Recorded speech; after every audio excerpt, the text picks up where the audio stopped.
So now we don't have any added delay, which is totally unnecessary. Okay, so here is maybe not data, and I suppose I could,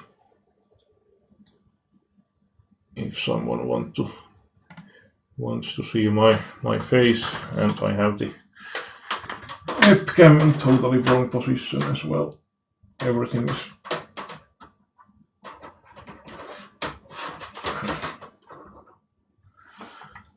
perfectly prepared here.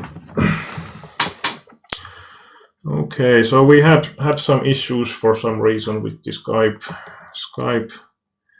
call, and for some weird reason I can't hear anything maybe not was saying. So unfortunately I don't have him as another voice here, but he can still use the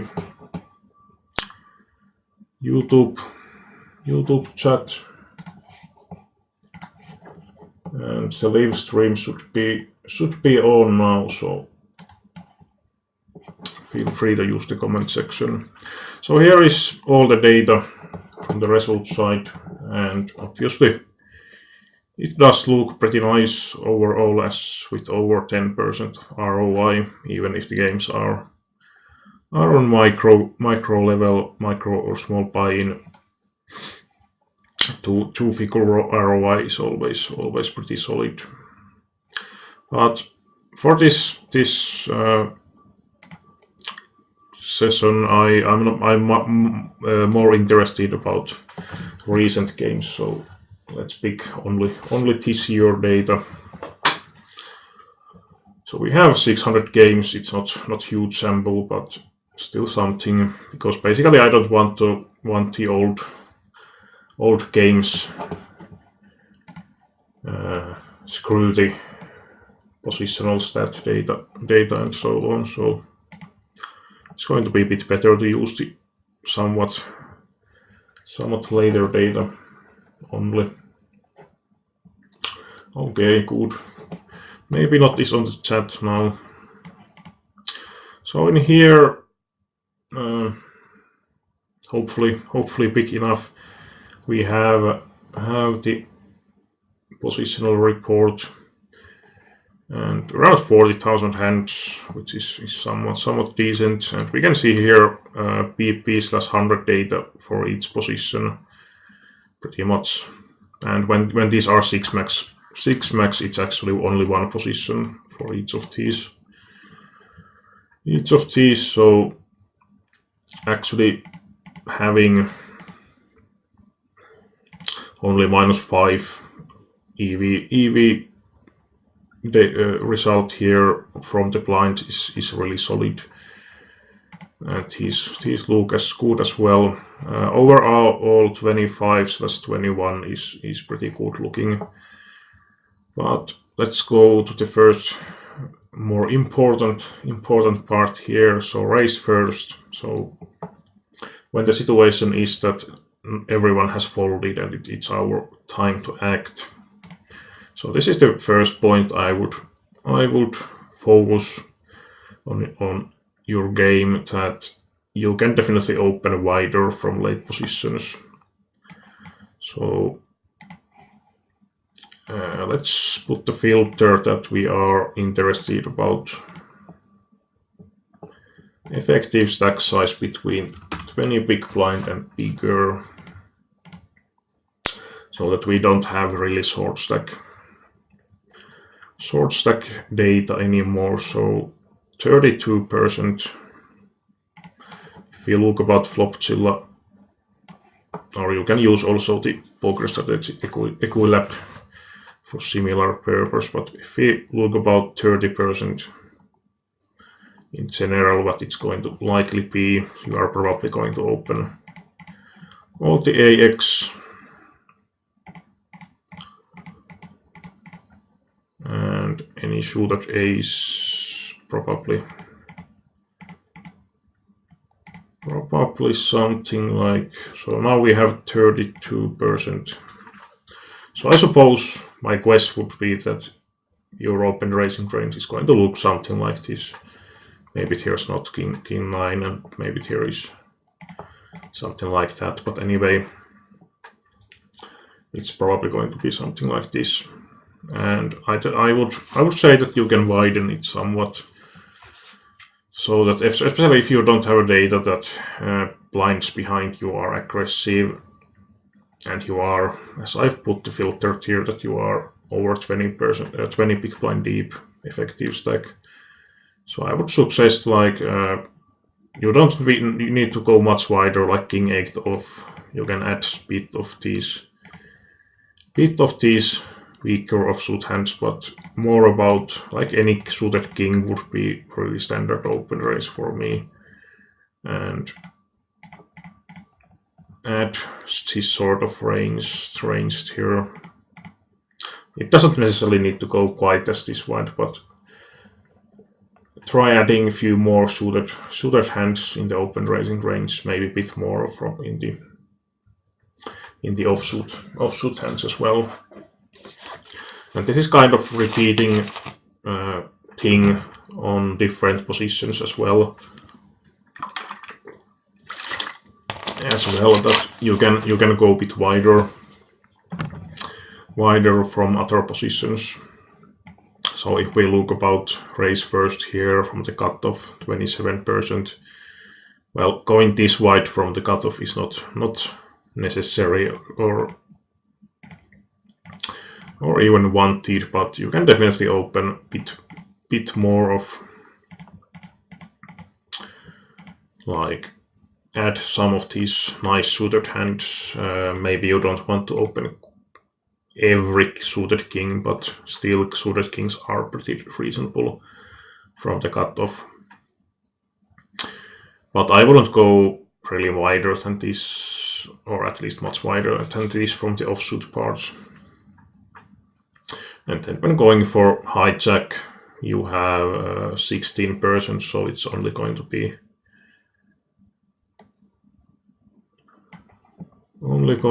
probably maybe even something as light as this. Maybe you don't even open every pocket pair. But in general, when we talk about 6-max games, especially when you are deeper stacked, like let's say more than 30 big blinds, I would tend to open any pocket pair from any position, because facing the 3-bet is going to be somewhat less likely when there is no 3-bet shoving stack depth opponents behind, and you still have some nut potential. In the full ring you don't want to open all the pocket pairs, but I think in 6-max you can pretty much open any of them. And same, like, even if we look about the range I would open from UTG personally, every suited ace is going to beat here, all pocket pairs, maybe king 9 suited.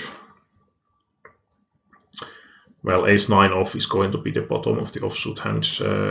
King 10 off would be kind of close. It can be folded. Ace 9 off can be folded as well, actually. But like king 9 suited is decent.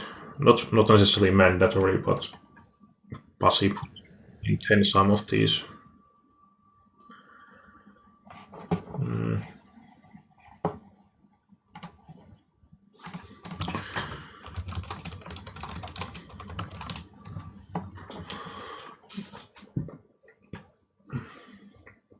Well, there was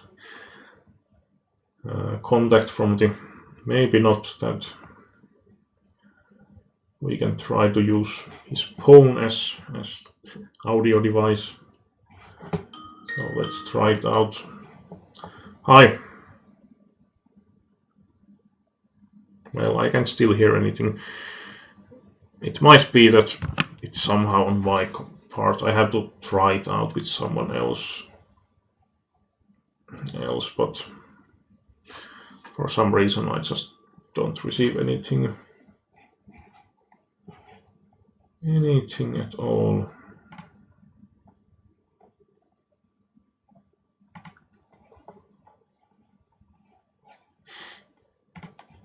Well, we have to just go with the without maybe not.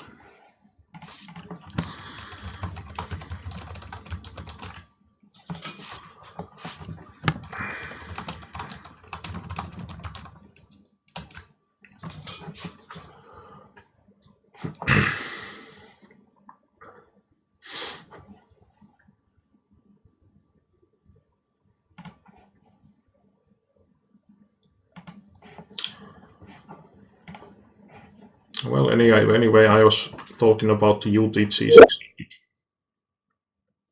600 stuff. We can use the YouTube comment chat as means of communication. Anyway, talking about the UTG, so we can add some of these suited connectors. I'm not saying that you would have to use these, but these are plausible hands, like 7-6 suited connectors in general, Jack 9 suited maybe. And you can widen a little bit. So in here now we have around 19% range, whereas in this sample your open race has been 9%. So it's actually double the amount here. So yeah, you don't need to go that wide, but if you add, for example, any suited ace 10 off most pocket pairs, you can even drop some of the smallest ones. And maybe like queen jack off, king jack off even. But if you use this sort of range, for example, 15%, it's still going to be 50% wider than the range seems to be in this sample. And it's still over 1,000. Well, not over 1,000 hands that you have opened, but probably still decent amount of hands. These are all from the position, whatever you have folded or not, but basically it's, well, 9% of this, so it's still going to be around 100 hands. So yeah, it might not be accurate data, but well, maybe not will know about it anyway if it's reasonable. But I did check some of your histories earlier, and for example, you were open folding king queen off from the UTG, so it's pretty tight in my opinion. Yeah, it's definitely profitable to open more than 10% at least. And for example, if you think about this sort of range, it's still going to be really solid hands like suited aces, suited broadways, strongest offsuit Broadway hands, ace 10 off, and mid pair plus. So there's not really weak holdings. But of course, it's always like how wide you can open profitably. It always depends on how well you play post flop, how well you respond to three bets, and so on. It's not like, basically I can just say that yeah, this like certain sort of hand is definitely plus EV necessarily. It depends, but I mean, I did so that I personally would tend to open even wider. So if using this sort of range, for example, I don't think you will be facing that many tough decisions. Most of the hands are still going to be pretty playable ones and have a decent blocker value and so on.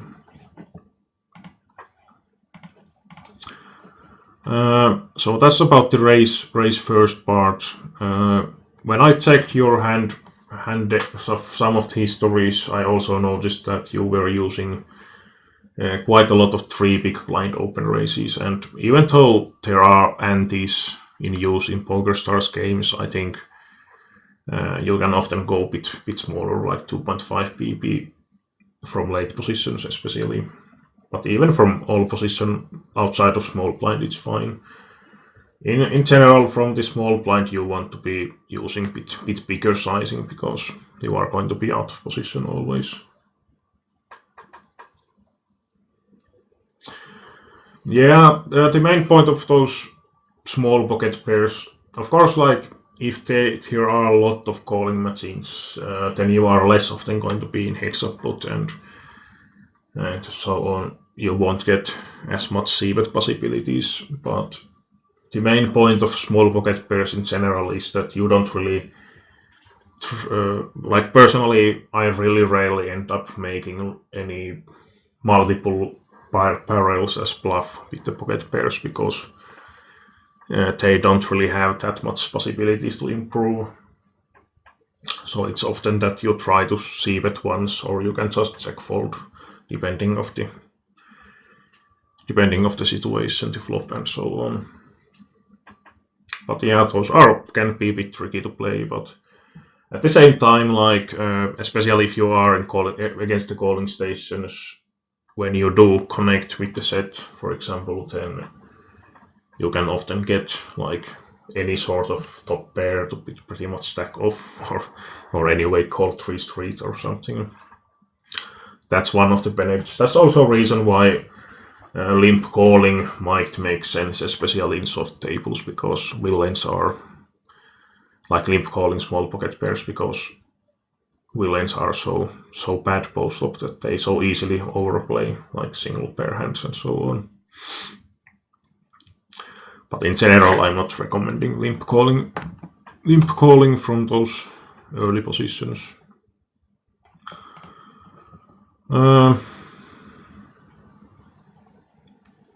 So yeah, wider open ranges from the small blind. Raise first 44%, open limp 15%, so you are playing like 60% of hands. That could be also somewhat wider, but it's still relatively wide range overall. But I often would recommend around 70% of range in general. And perhaps you could be limping more, but especially in soft tables, it's quite often that people are going to play pretty passively against the limping. So because of that, you can often get away by limping a lot of hands, and they are not going to be raising you that often.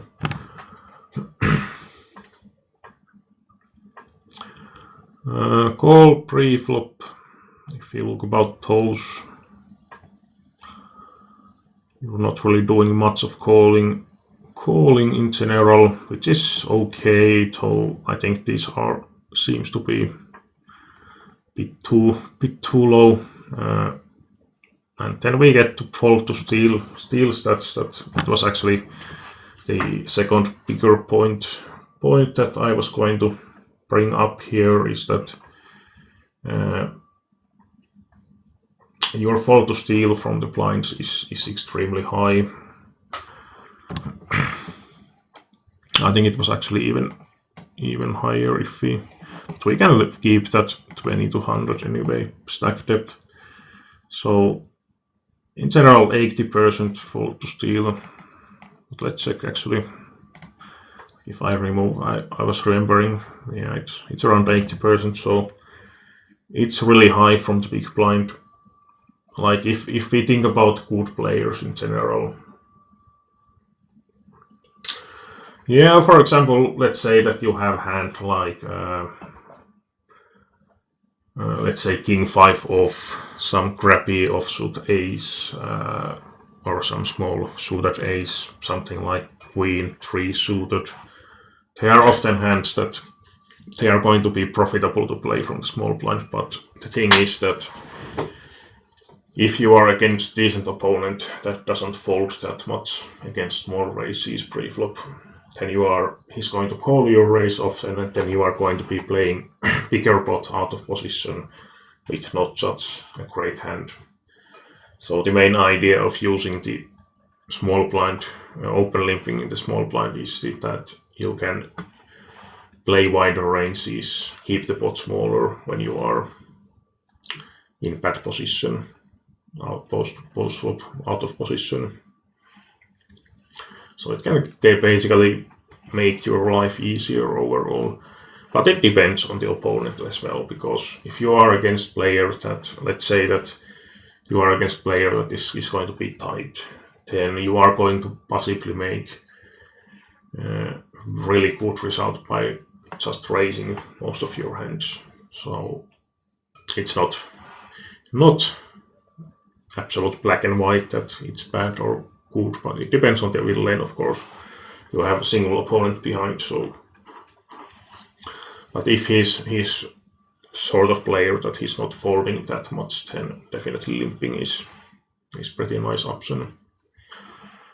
And in general, of course, if we think about balancing the small blind limping range, we also need strong stuff here to protect our range. But especially at deeper stack depths against randoms, I often don't balance it personally that much because, as I said, people tend to be quite passive overall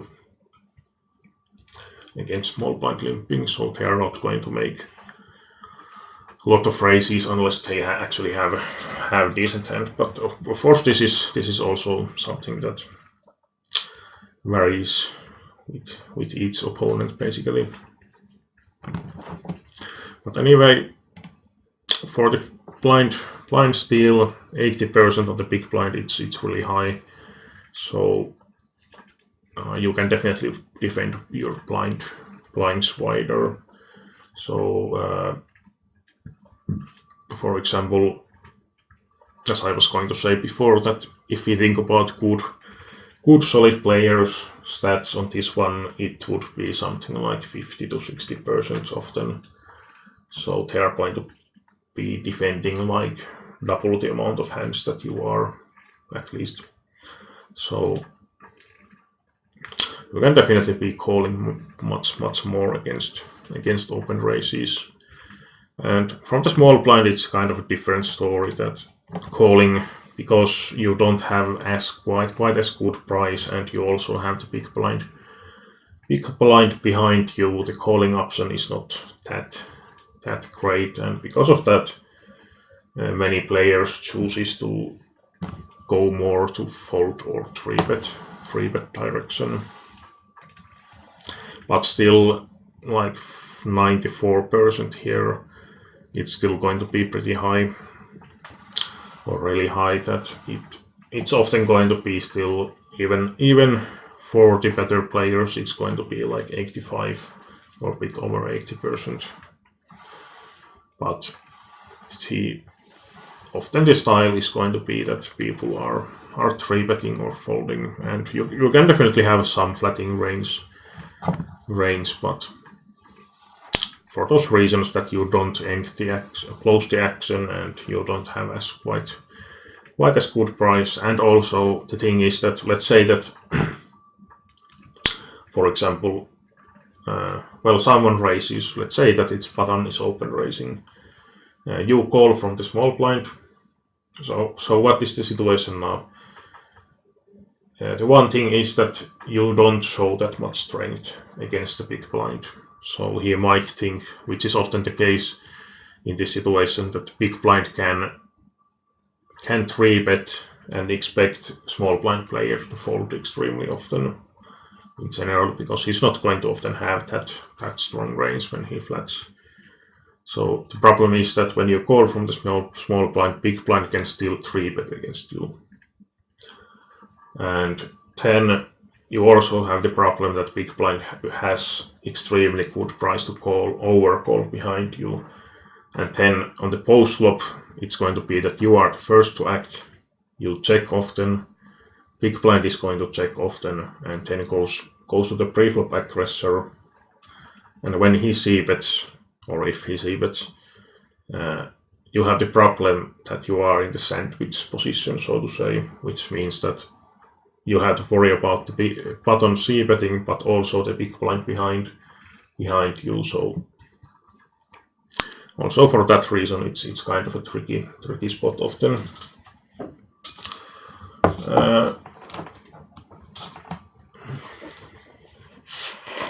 Yeah, for calling from small blind, often it depends, of course, like who is open raising. It's quite a different story. Like how do you respond if it's UTG open raising or button open raising? But let's say that you have some sort of, well, often you want to think about in a way that, for example, that let's say that you are well, let's say that you are, for example, 30 big blind deep. Button open raise, you got ace jack off on the small blind. You can definitely 3-bet to it, for example, 6, 7 big blinds, something like that. But then the question is, how do you react if the button is going to 4-bet shove against you? Are you calling, are you folding? That's one thing you want to consider. So for example, ace jack off in that situation, it's often going to be like kind of a gray area hand that you don't want to call, but you don't really love the fold button either. So that sort of hand, for example, because of that, it might make sense to call. But then you might decide to 3-bet fold bit weaker ace, for example, or you could 3-bet call ace queen or better. Then at the same logic that if you have a hand like queen 10 suited, queen jack suited, jack 10 suited, they are going to play pretty nicely post flop, also in a multi-way pot, so they are pretty nice flatting hands. And the same sort of reason that you really don't want to 3-bet and then have to fold against the shove. But in general, you want to be folding quite a lot of hands. Like even if button is open raising and you have a hand like queen 10 offsuit, for example, from small blind, it's not really that nice hand to be flatting in the long run.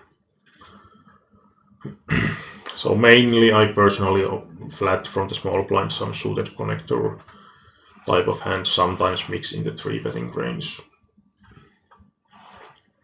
And then some of those like king queen off or some ace 9 suited or something like that can be fine to flat as well if it's like on the borderline that what do you do if you face the 4-bet pre-flop. Or if you have a sort of, like for example, if you have 20 big blind stack depth, it might be quite kind of awkward that the risk reward for 3-bet shoving is not going to be that great, so flatting might be a decent option.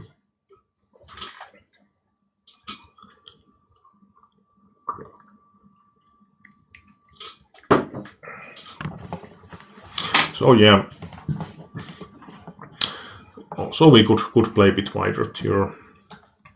Well, then quickly about 3-bet part. Let's actually I removed the effective stack filter because it's kind of a different story if we are. Well, let's put like 12 pp so we don't have any like extremely small stack situation.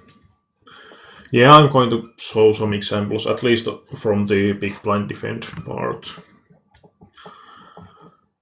So we have around 5%. So well, one thing to notice here is that if you look about the 3-bet pre-flop part, it's going to be kind of static on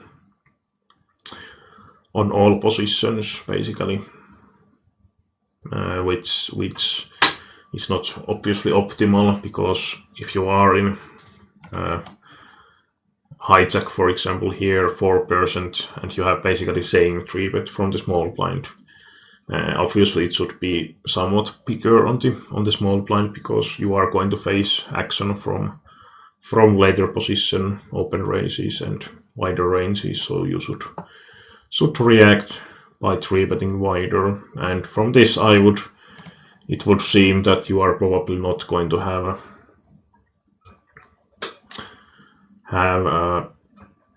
like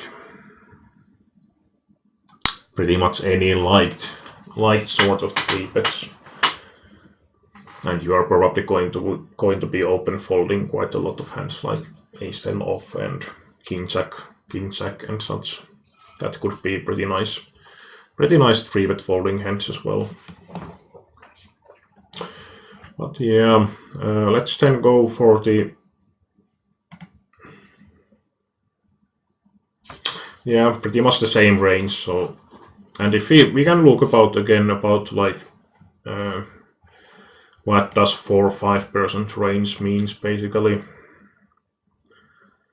So here we have 5% range, so it's going to be tens plus, ace queen plus, or something like this. This is going to be like 6% range, so it's basically only really nutty hands.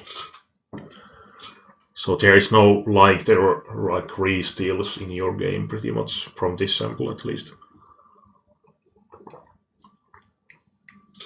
And yeah, I only took this here hands because I don't really want to know how you played 2 years ago or something. That doesn't really matter at all. So yeah, like let's say that, for example, let me ask you, if you are in, let's say, 500 situation in 6-max SNC, you are 15 big blind deep, effective wise, button win races, and you are on the small blind. What is your standard 3-bet selling range? Like roughly. Or what are the weakest hands that you would 3-bet solve in that situation?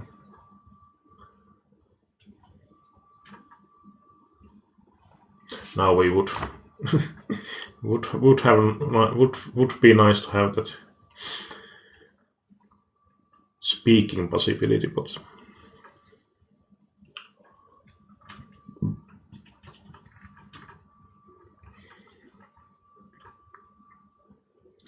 okay, so 10-10 plus, ace-jack off plus, ace-jack suited, king-queen suited. So we are talking about extremely tight range. Because the thing is that button open races, how much strength does it show? We were talking about, well, you personally open, well, this is not the stack depth, but we have deeper stacks as well, but we can pretty much say that extremely often people will open like, well, at least 25%, 30% of hands.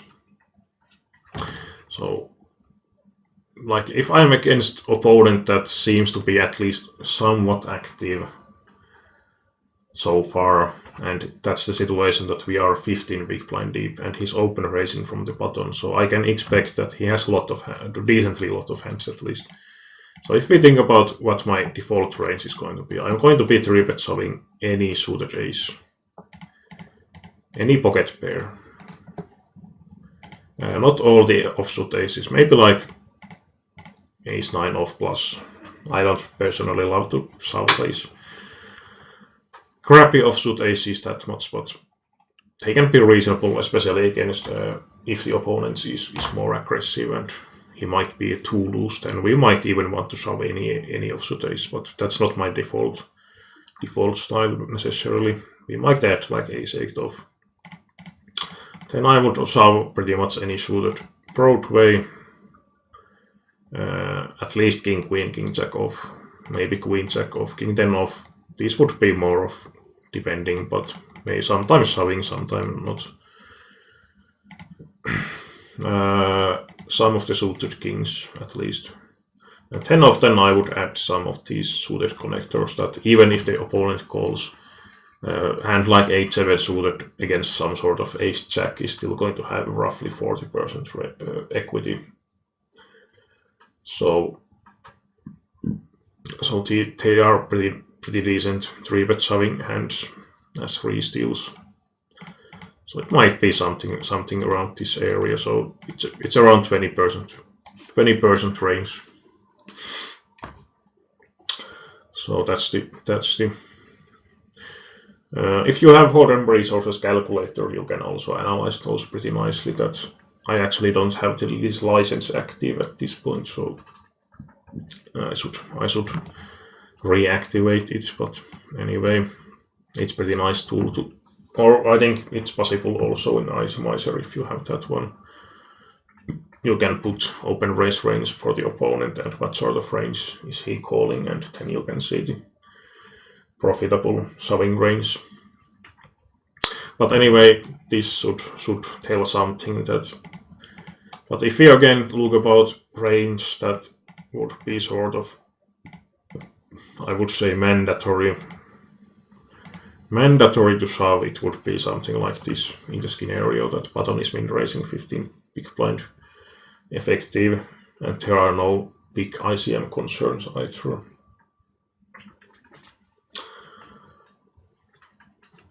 And this is still going to be like 16% of hands.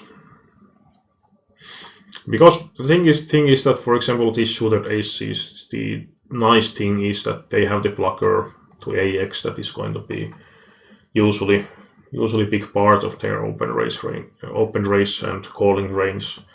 And also, if they raise call some sort of like pocket pair, you are still going to have suited ace that has like 30% equity.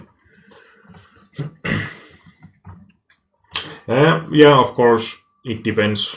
We can basically never say that what's the range the villain will going to have and what he calls with, but we have to always use some sort of approximations that depends on our experience.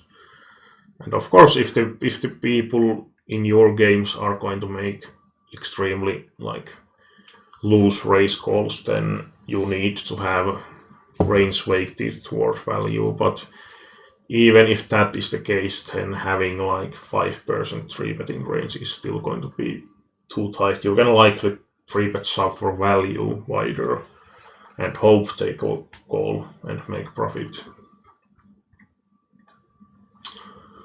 So yeah, that would definitely be a situation that you can go wider than you do. And in general, if you talk about small blind calling range, I would say that general rule you can use that if you are less than 15 big blind effective stack deep, you should bet pretty much never flat from the small blind. There can be some sort of exceptions, like if you are in bubble and big blind is really small stack and you want to team play with the open raiser and something like that, then yeah, but those are the special situations. But basically don't have flatting range in that sort of situation from the small blind, and it's going to be good overall. But if you are around 20 big blind, you can have some flatting hands. And we could look about some of those. I don't have any marked hands, but we can use filter. Filter here, I actually saved it, I think. Yeah, here, so I put some filters here. So our position is big blind. Effective stack is between 20 and 100 big blind. We have the re-raise opportunity, so we are facing the 2-bet, and this is sort of the hands that I have selected here. Basically, that we don't have total crappy hands, because we don't want to see that we have deuce 8 off on the big blind and face raise and fold it always, or almost always. Of course, we might be making a mistake anyway if we fold deuce 8 off against 2 big blind open sub, but that's not really something I want to focus at this point.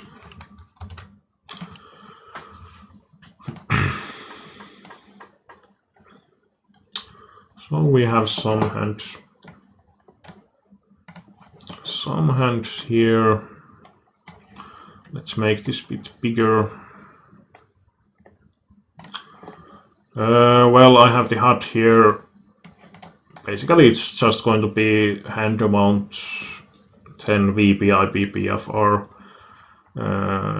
Yeah, big blind aware to unadjusted stack depth, 10 stump steal and 3-bet statistics and aggression factor, but I don't think those are going to be that important.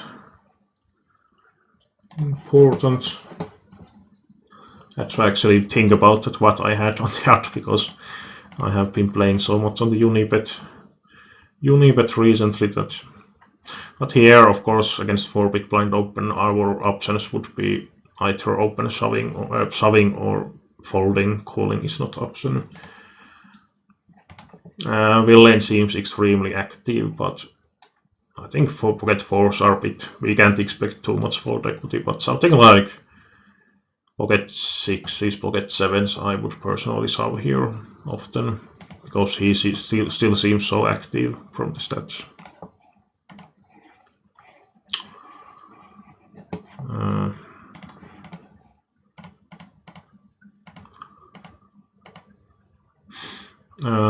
Here, king 9 off, we could definitely call because we get such a great price. Tiara is limper, so some portion of time he might be limp 3-betting, but that's going to be really rare situation. But it's not necessarily mandatory call because these sort of not that great offsuit kings are quite tricky in multi-way situations. But for example, any suited king I would definitely call here with the price we have and pretty deep stacks.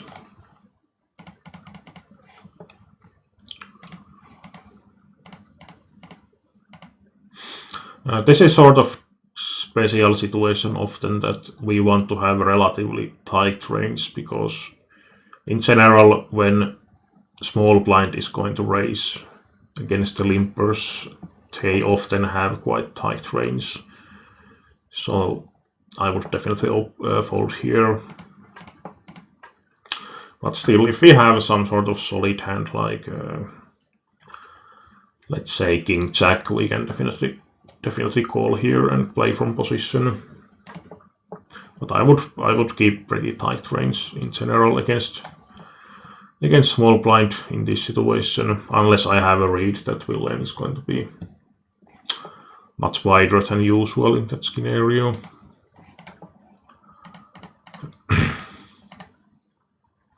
In here we should be defending at least any suited jacks, but most of the suited hands, because again our price is going to be great.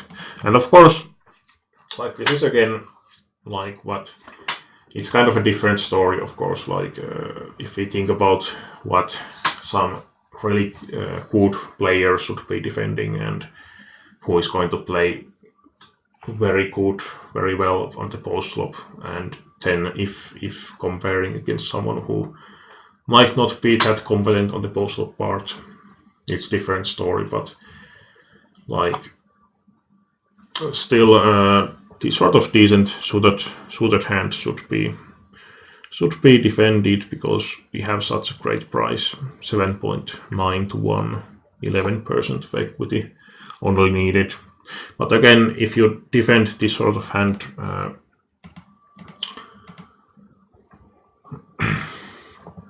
you need to be, of course, like if you hit top pair, let's say that the flop is like jack 8-7, you have to be quite careful on how you progress. Well, in this sort of situation, I think my default range for flatting would probably be something like ace 8 suited, ace 9 suited, that sort of hand, some ace 10 off, ace jack off, that I don't necessarily want to be 3-bet calling or 3-bet folding. And I actually have quite little 3-bet folding range in general in this situation, unless it's then perhaps against some regular that I think is capable of folding decently strong hands, or if I have some sort of read that villain is wide. But then some sort of like strong broadways, king jack off, king queen off, some king 10 suited, queen 10 suited that plays well post flop, and maybe some suited connectors like 9-8, because we are still pretty deep stacked here, so we can have a bit wider range. But I would definitely fold like king 10 off type of hand pretty happily, or some ace 8 off or whatever. And then of course we can also like flat here for set mining. with any pocket pair pretty much, especially when we have this button player who is often going to call behind and we get more implied value for set mining. So something like that.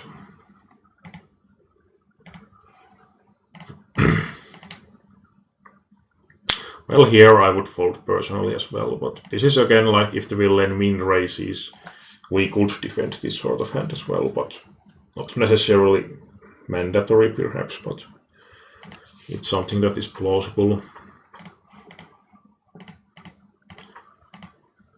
King 3 suited, even against 3x I would personally defend. Offsuit would be easy fold against 3x sizing. Pocket 3s. This is huge mistake. Basically, against basically anyone I would be 3-bet showing here in heads up. Because thing with the pocket pairs, even these minuscule ones, is that one, you have usually a lot of fold equity here, and two, even if you get called, you have decent equity. You are often going to be flipping against some 2 overcard hands. So with 20 big blind stack, it's kind of mandatory to be 3-bet shoving this sort of hand.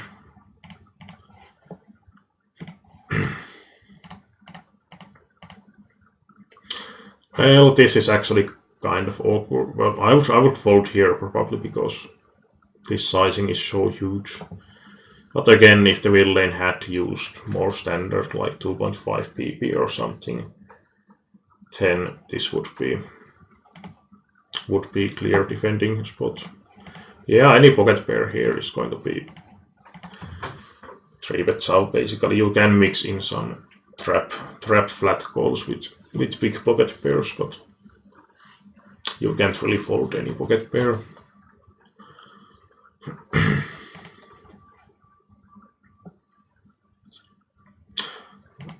When you have the Hold'em resources calculator, it's pretty easy to check this sort of situation. Like what sort of range he would need to have that you can't solve profitably with small pocket pair. Just use the advanced hand and put min raise 2 pp open raise sizing and check, play around with the ranges and so on. Jack 10 off. Well, again, against this sizing, it's a bit more speculative situation, but folding is probably not huge mistake at least. But I would hate folding this sort of solid hand, but against 3 big blind or smaller, obviously mandatory defend. King 7 also is going to be a hand that you want to defend. If he had used like 3 big blind open, I say that think that you could fold, but this is almost min raise, so we want to definitely call this sort of. Even King deuce I would personally defend, but folding it would be a bit more reasonable.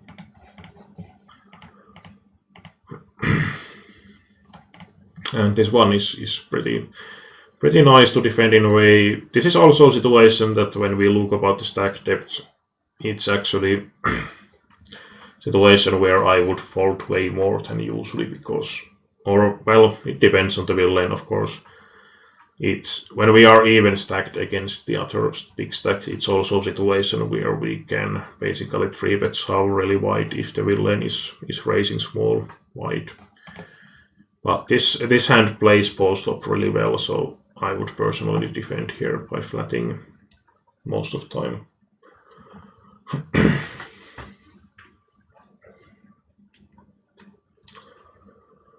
Well, the thing is, that's actually point that often comes up when talking about defending, is that can we call to fold often? But the thing is that the price is pretty nice here. Again, we need to call 250 for pot of 950. So even if we are going to be, or even though we are going to be check folding decently often, it's definitely going to be profitable to defend, because this sort of hand, it has potential to hit quite often to mid second top pairs and so on. It has some showdown value, or pretty good showdown value with the king high as well. But it's still a hand that you can check fold in quite a lot of flops that you completely miss pretty happily overall, because it's not going to still have huge amount of showdown value. But for example, let's say that we call here, flop comes something like 6-4-3 that we have gutshot and 2 overcards. It's going to be a pretty nice hand to check call, because we have the gutshot, we have 2 overcards, and so we have top pair outs, and we have king high that might be good as well.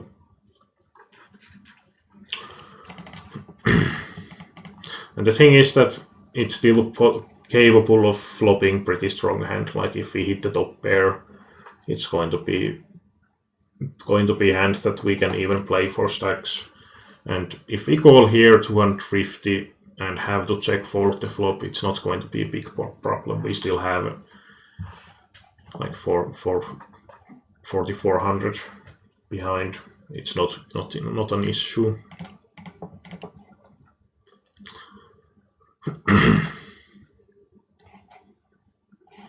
So yeah, we were defending this one. Well, pretty clear stack, check back. And in here, you kind of have to call, even though this line kind of indicates some showdown value, but you might even value bet sometimes, like weaker 9x, or you might have some error. And checking here is totally fine. It's tough to get weaker hand to call, and he might still have like some maybe sometimes weak ace or some pocket tens jacks, so on. So even though our hand is going to be best here extremely often, it's really tough to get called by weaker hand. And he actually had weak ace.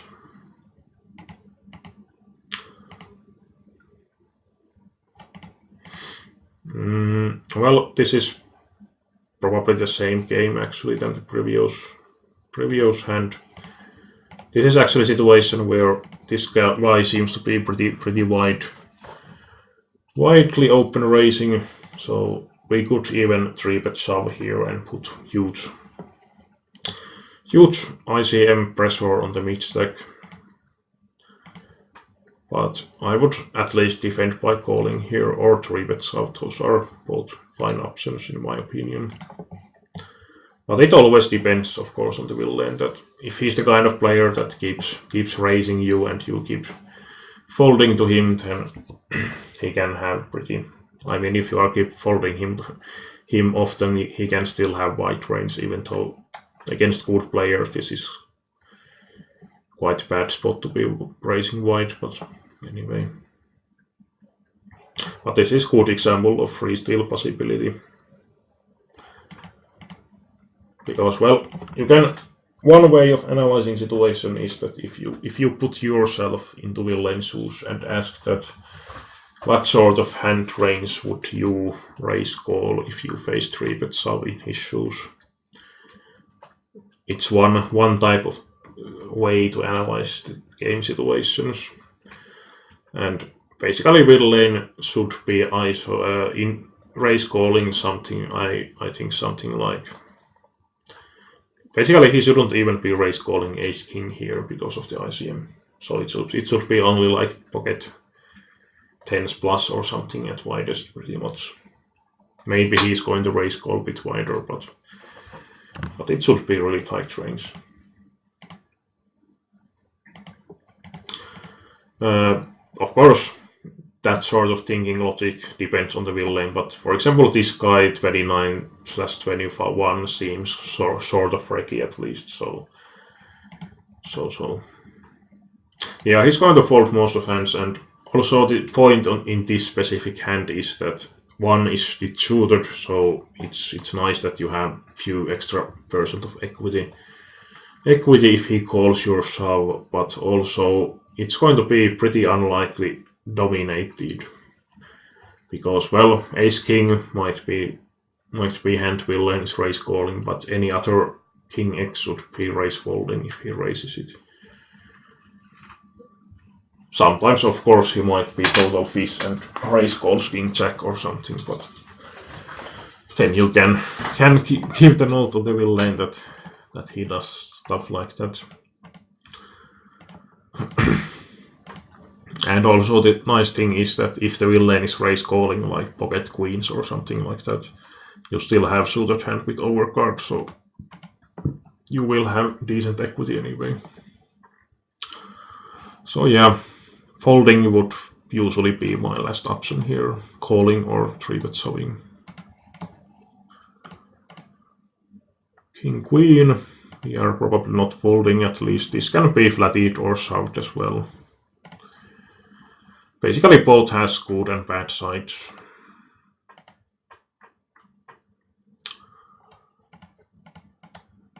And in here I would usually just flat, because that way you keep strong hands that can quite easily call down on most board runs. And it's queen 9 for rainbow, so you don't necessarily need that many raise hand for value, because you shouldn't have that many bluff raise hands either.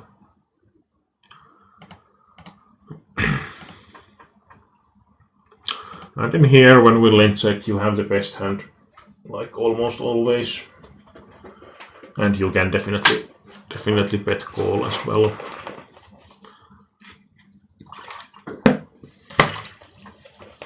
So I would be betting here like something like 600, with the plan to shove any blank river pretty much for value, and bet call here if he check raises.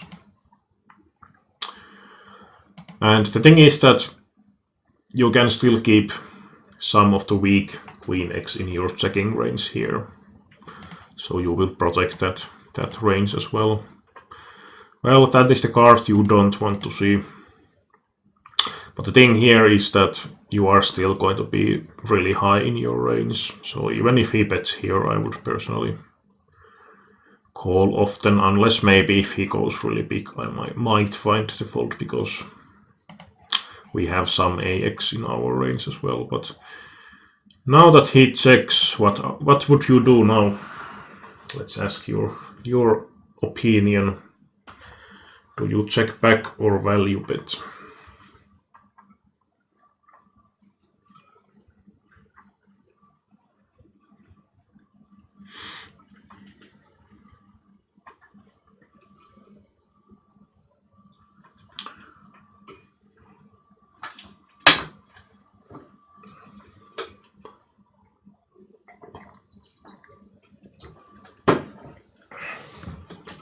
Yeah, this is kind of mandatory value bet, because most of the time if the villain has better hand here, he's going to be betting himself.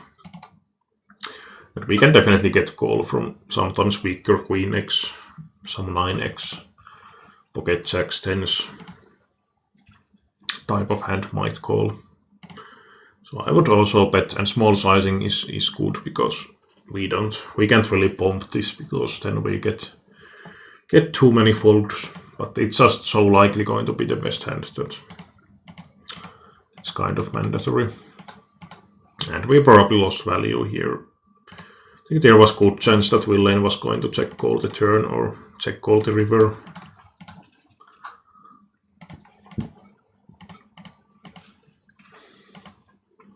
Well, this one we can actually fold. I don't love to defend these sort of hands, but again, if we think about the sort of hands I would defend here, any pocket pair is good because we can obviously just call for set mining and 3-bet of course for value some of them.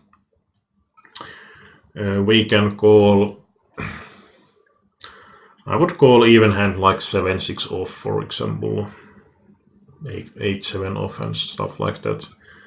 A lot of suited connector type of hands or like 7-5 suited type of hands I would personally call here. And my guess is that you are going to fold. You are probably going to fold even hands like 9-7 suited here or some sort of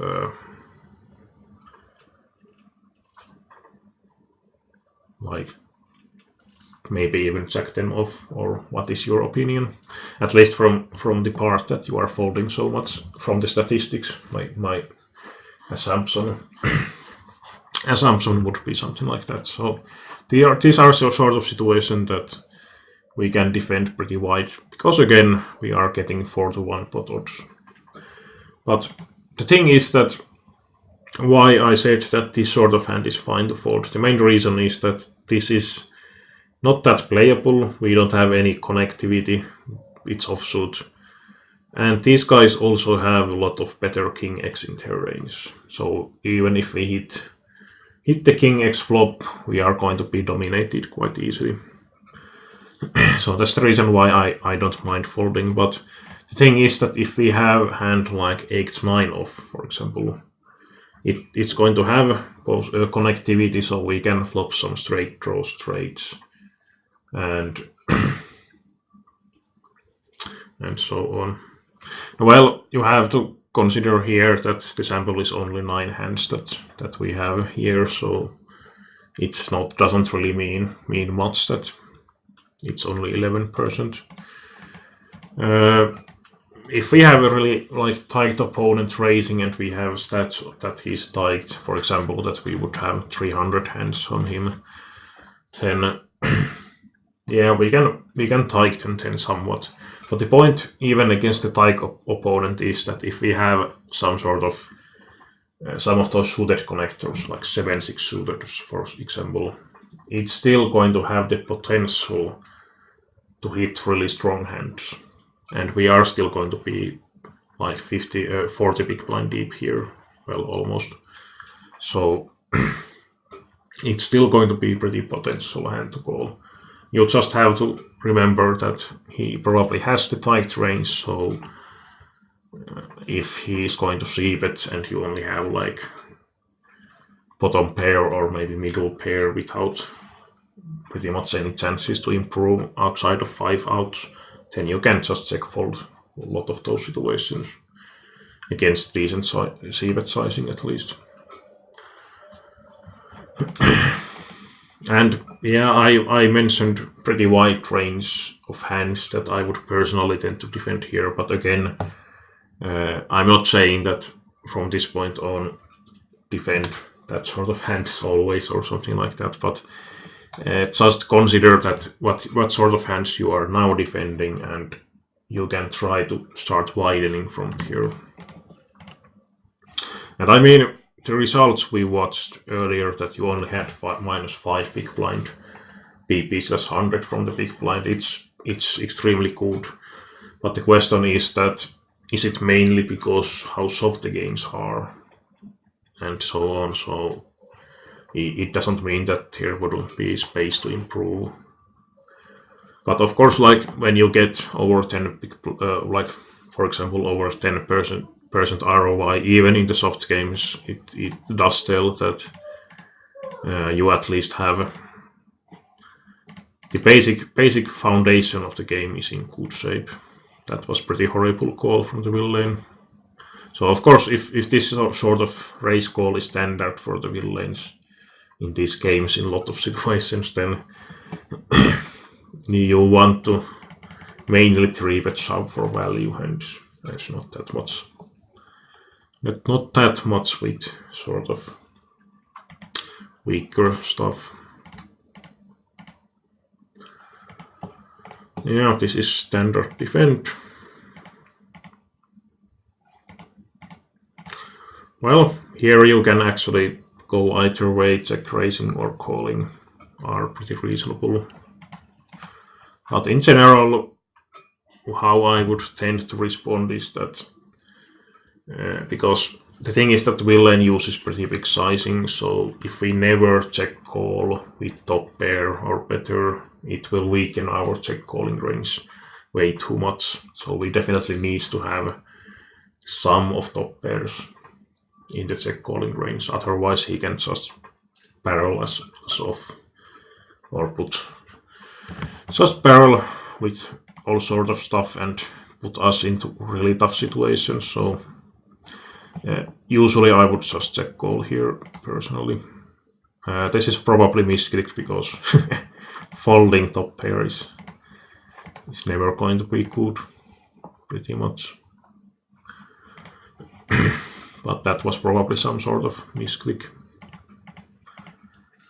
Well, here, of course, really crappy hand, but we are really deep and the price is absurd. So, I mean, you can call here and basically hope to hit 2 pair or better, or if you hit some sort of mediocre hand, you can try to play small pot and so on. Like in here, if we called and we check the flop, if this guy min bets, we can obviously snap fold against this raise, but if this guy calls as well, then we can call also and try to hit, or maybe our hand is best and stays best sometimes, even if we don't improve.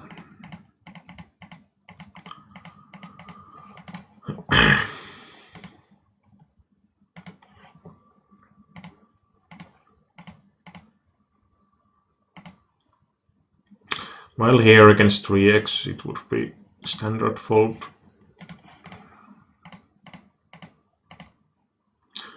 Here, for example, it's going to be mandatory defend pretty much with suited king. So we have a bit more potential to hit, for example, the flush draw, and we have pretty nice stack depth. So if we call here, but it's going to be a bit over 300. Let's say that we flop the flush and this guy c-bets half pot, we are going to have pretty nice stack pot ratio to check raise. Even check raise shove actually. So this would be a pretty nice hand. Of course on this flop we would be just check folding most of time. In here definitely we have to defend suited king. And a lot of hands. So here we can see pretty nicely that we are too deep, too tight. Well, here we can definitely just fold. So defending wouldn't be absurd either, but I wouldn't say that this would be a mistake to fold necessarily. This is standard fold.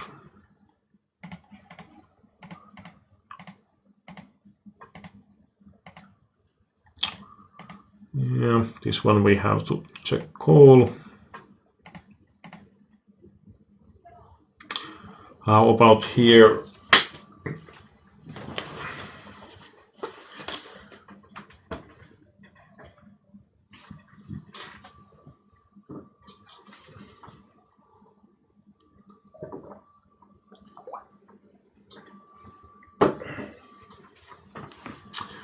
Would you check call, check fold, check raise?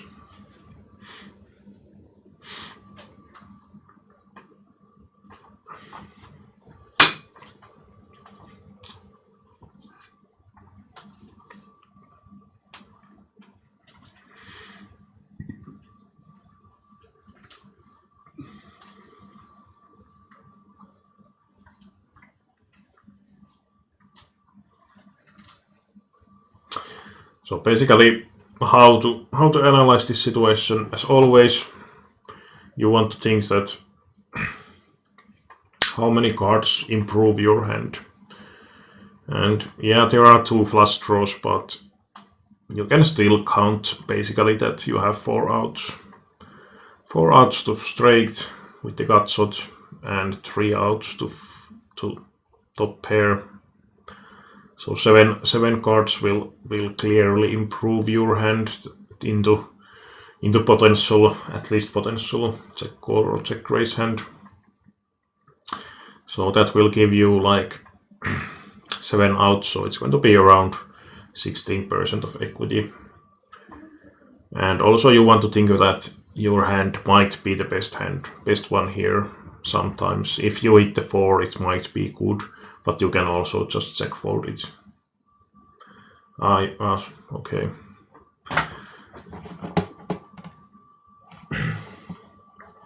Well, no dropped frames, at least on my part, so shouldn't be because of my connection. So yeah, usually I would, against this sizing, I would check call again, and we can then check fold unimproved and so on. But if we had bet bit bigger, we can definitely just check fold as well. It's not a bad option. Yeah, here 3x is kind of a small sizing in general in the games where we have antes. Personally, like in Unibet games, I quite often use the 3x out of position as well because there are no antes, but in the games with antes, we could also use bit bigger sizings in general when 3-betting out of position with somewhat deep stacks. So I would use like 200 or something like that personally. Now, well, I wouldn't say that the ace-4 hand is mandatory call per se, but it's very reasonable call because we still got like 20% equity that we need, or pot odds needed, and we might have the best hand here. We have some outs to improve, but it's not like super clear overall, so I wouldn't say that it's mandatory by any means.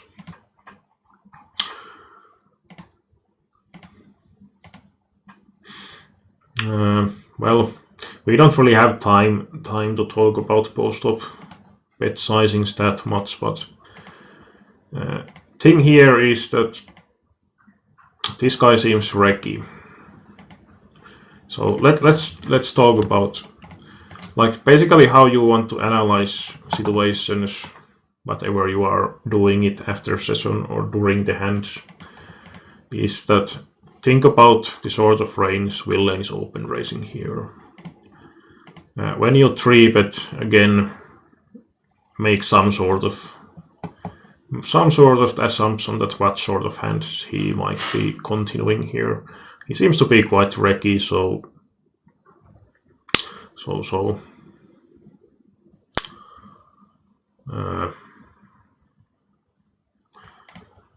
I would assume that he's going to have a like maybe something like ace-10 off plus decent amount of broadways, maybe folding some of the weaker ones. He's probably going to fold smaller pocket pairs, maybe some mid pocket pairs as well, but might be defending with like 7s, 8s, 9s by flatting 10s. But I would assume that he folds like deuces quite often. And depending on the player, he might defend some suited connectors and so on. But mainly his range is probably going to be decently big AX hands that he doesn't want to stack off, so it might be up to, well, even ace king might be just flatting, but more often ace queen, ace jack, ace 10 Broadway hands and so on. So the point is that when the flop comes to 7-8,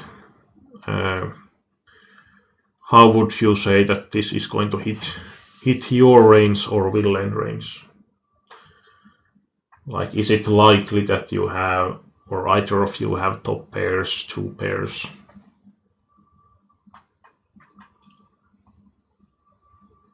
Yeah, the point is that neither your range or the villain range is going to hit that often on this flop. So even though it's kind of a drawy looking board, it's actually quite unlikely that either of you have that many draws here. And the point is also that your aces have the ace of hearts.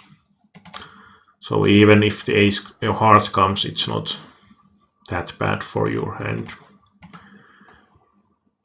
And it's also unlikely to hit the villain, so you definitely don't need to use this big of a sizing here for the C, but yeah. Smaller size, I would use something like 140, 160 personally, especially against tricky player. Against random player we might increase it somewhat, but anyway, this is kind of a big sizing. And the thing is that if the villain has some sort of 2 overcard hand, or let's say Jack 10 of spades or something, you basically want him to have space to do something, but when you make it this big, you are kind of making that pretty hard for him.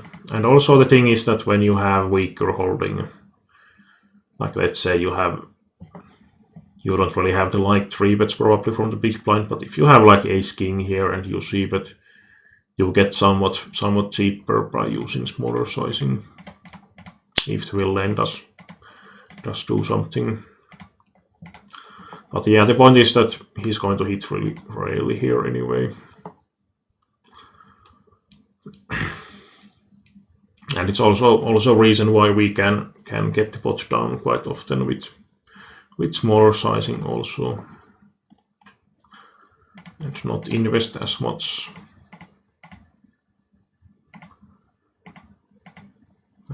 Well, defending here would be mandatory with any ace against min raise.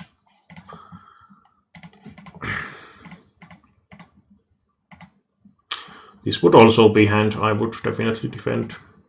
Also sometimes 3-bet, but I'm not going to talk that much about 3-betting range.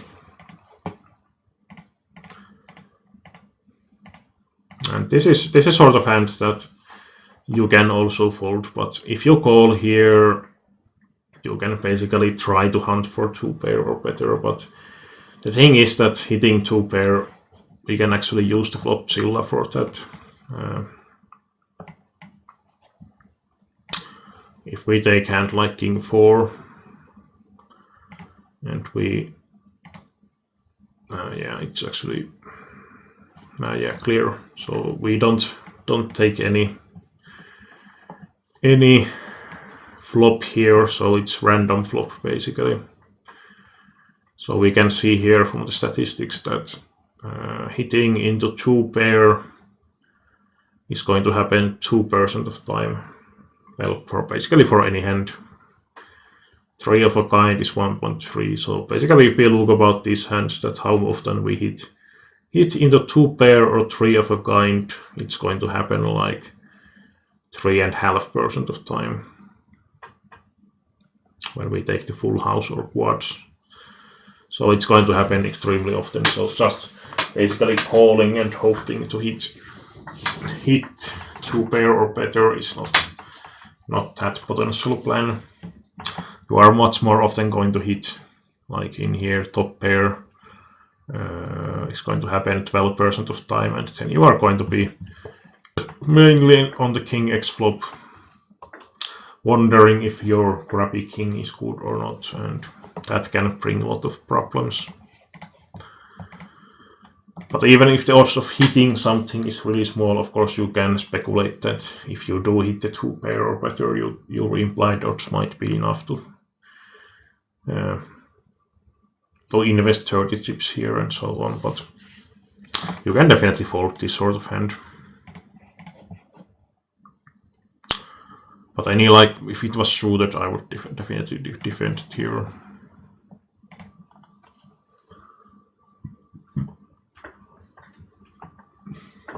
Yeah, these are sort of things that you want to think about. think about when making those decisions.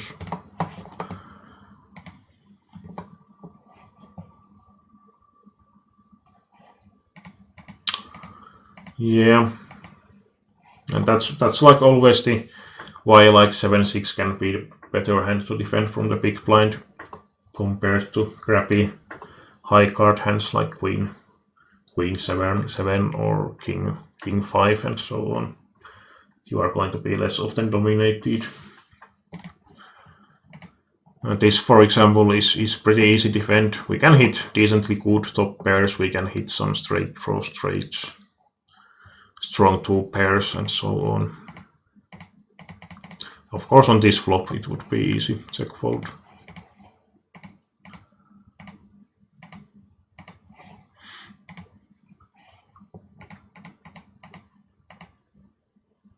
Again, like this sort of hand we can fold and more preferably call like 7-6 off, especially against min raise.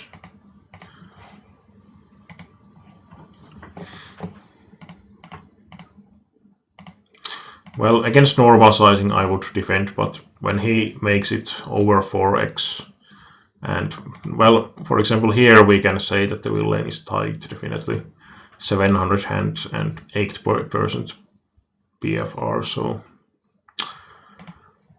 that's something like always when you use the heart you have to take account that how many hands you have. Like these guys, when you have 8 hands, of course when they have VPIP 6350 it tells something, but you have to always remember the hand amount.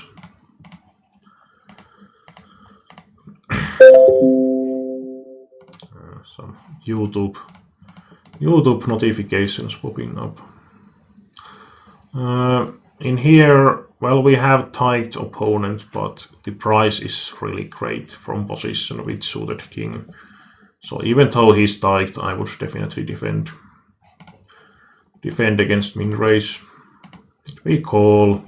We don't really hit anything. Even though this sizing is small, we can definitely fold here.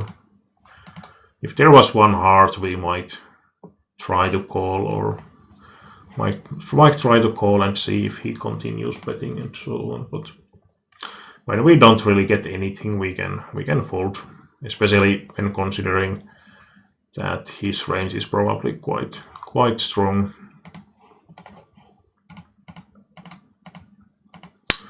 And here, easy defend. But of course, like even though the suited king like that has more potential, you have to remember that when you hit the top pair, it's not going to be huge hand, but you have to always evaluate the situation and so on. So that's why I have mentioned about that even though I suggest white ranges here, it's not that you have to defend as white, but like this one I would personally tend to defend, though the stack distribution is actually kind of awkward, that as second stack it's going to be more marginal decision. For example, even in future situation, like if you fold this sort of hand, it's not a problem at all. But if you have king 7 suited and you fold, it's going to be a more questionable decision.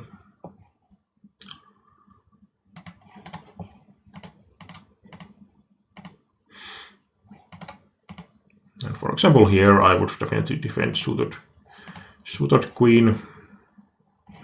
Price is great.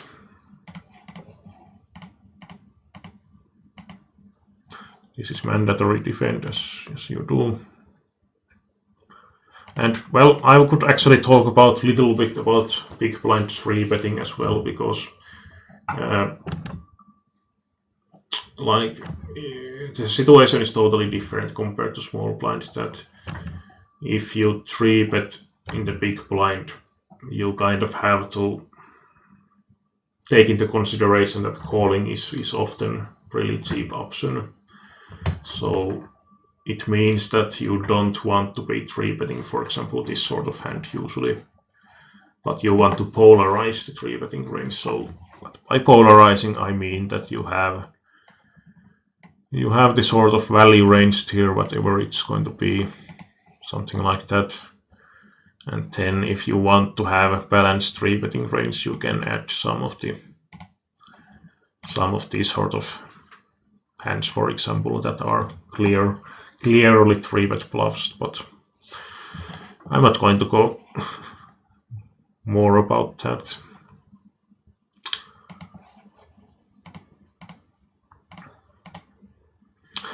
And like if here we think about, like if you defend wide on your big blind, this is actually pretty good flop for your range, because you should have quite a lot of like 8x. You can have some 2 pair straight, 7-5 type of hand. So this is good for your range if you defend wide. So that's something to consider when you think about like range versus range. And this guy, on the other hand, he seems to be somewhat tight, 1930, 29% button range, so he's not going to hit that often on this flop. So for example here, this is going to be pretty nice spot to semi-bluff with our 2-over card and cutover, because our queen high is not going to have that much showdown value. So personally I would bet here something like 180, 200 and put a lot of pressure against basically anything else than 10x, because most of the time when we lane check, he has some sort of a high, king high, maybe some sort of, usually some pocket pair maybe that is below like 7 6s, deuces. He might have something like ace-5. If he's tighter player, he might even fold that sort of hand against single bet. So yeah, bet here is good, but I would size it a bit bigger, because it's still going to be relatively trophy flop.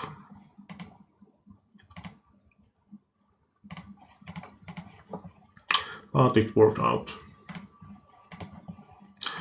Yeah, I think we have got through about this big blind defend, at least for in here. Definitely we have to defend pocket deuces. So I think we could look about something about the small blind situations.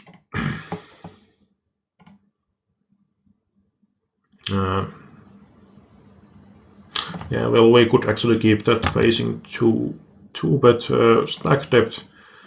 I think I want to, maybe we don't have that much time, around half hour, so I think one thing to look about here might be those re-steal possibilities from the small blind. So player position pre-flop, exactly 9, so we are in the small blind facing raise, and let's put the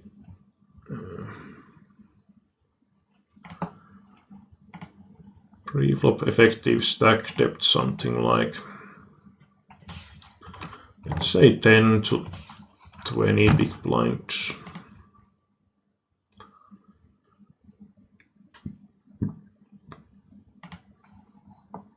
So I'm going to mainly focus about the situations we're, and actually we could filter the hands.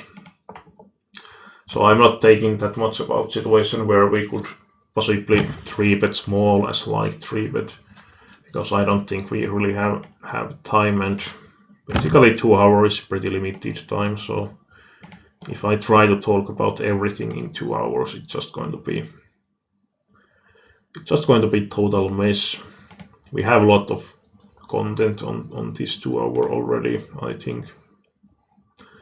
So we can definitely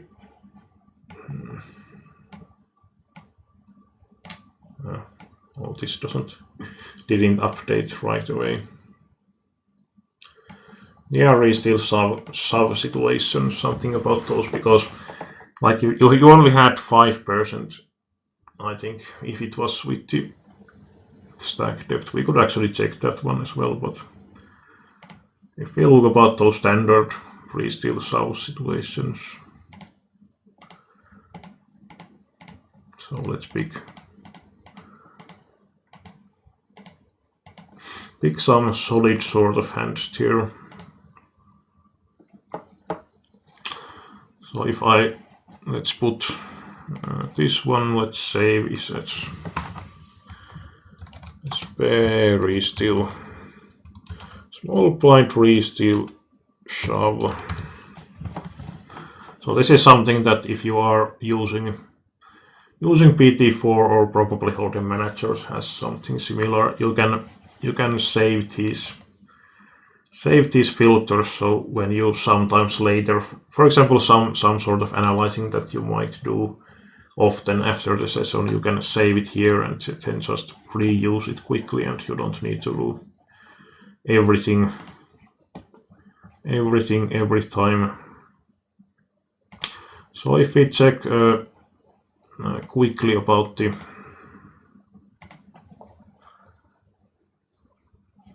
so we only have small blind here with the, well, we actually now have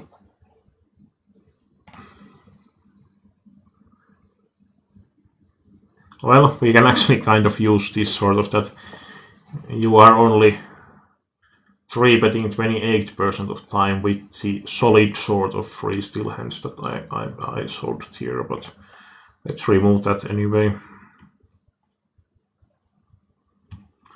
And actually that one as well, or we can actually remove everything besides that effective stack size.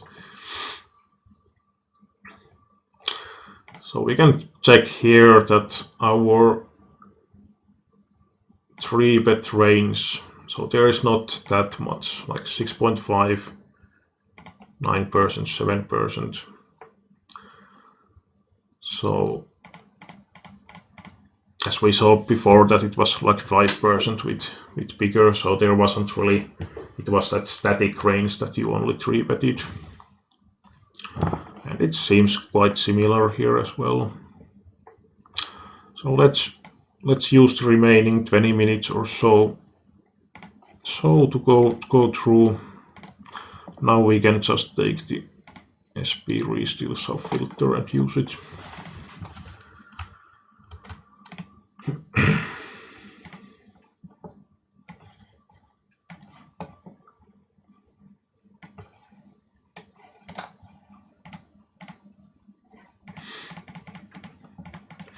Well, in this situation,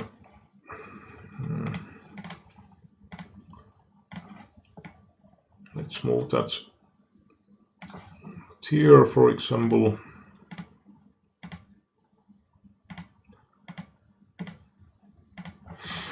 So in here, you have to always, of course, think about how do you have fold equity. And in here, you are middle stack. Big stack is 3xing. He's active, but when he 3x's, you probably don't create that much fold equity with 10 big blind. And you are also not that eager to take the spot because you are bigger than this small stack here. So this would be fold for me as well. And this one was actually calling with king 3. I don't know if he would have called against you, but that sort of indicates at least that he's not making too many folds here. This is actually a situation where I would at least heavily consider 3-bet shoving, because the thing is that Villain has stack depth that he can definitely be raise folding. He has like 14 big blind or so. We have king queen off that has, like, the good thing about this hand is that it blocks hands like pocket queens, pocket kings, ace queen plus, which are definitely going to be raise calling. So you have blocker value here. Also, if you shove and villain calls ace 10, you have like 45% equity. or over 40% anyway. If he has like pocket tens, you are just going to be a little bit behind. So this would be really nice re-steal sharp spot. And also, like, if you think about it from the villain's perspective, like currently, if you only shove that around 5% range in these situations, like 10s plus, 9s plus, ace jack plus or something, then they can be pretty happily raise folding hand like ace 10, ace jack when they raise here, especially if they have bigger sample on you and are good enough for it. They just check that, okay, this nitty guy is 3-bet shoving me, I can snap fold my ace jack. But when you mix this sort of hands in here as well, they are going to be making mistakes by raise folding possibly too much if they are raise folding solid hands.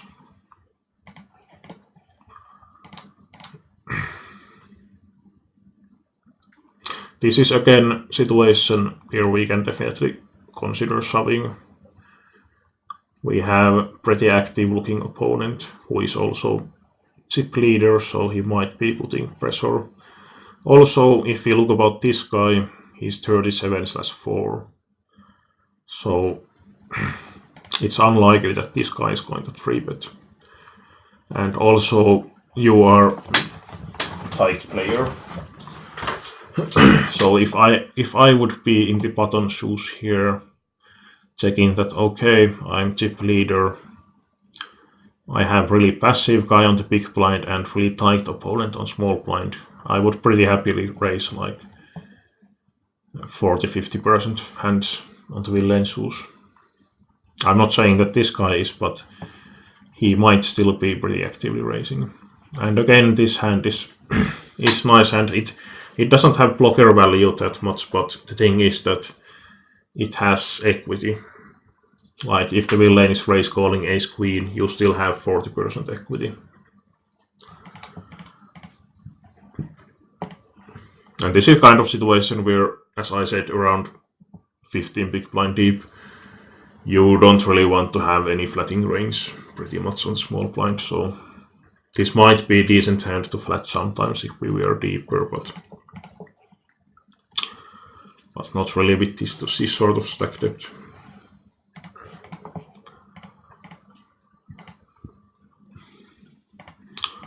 Well, this is again value shove, but like if I think about range, I would shove here.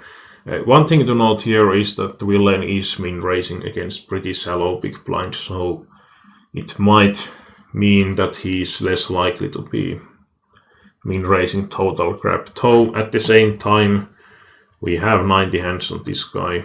His stats is 19/1, which is pretty absurd. But anyway, he seems to be really nitty, so he actually might be min raising really crappy hands as well. It's reasonable shove with the 9-8 shooter. I'm not saying that it's mandatory shove, but it's reasonable one. And a lot of the poker actions in general tends to be that, like for example, when I play, I sometimes 3-bet, let's say jack-9 suited from button against hijack open, but I'm not going to do it every time, even against the same opponent or same type of opponent. So it's something that you can mix in depending of like how active the villain has been, how his statistics are, what sort of play have you been showing in that table, and such thing in consideration. And sometimes just fold and sometimes 3, but it's not like you have to do necessarily something with certain hand always. But yeah, like anyway, considering how tight this, I would still shove like pocket deuces here.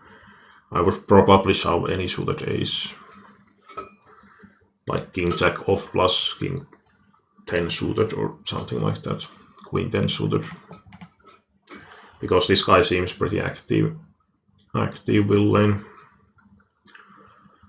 But if this guy was loser opponent, then I would probably tighten somewhat because of his stack depth, which should tighten the button range somewhat.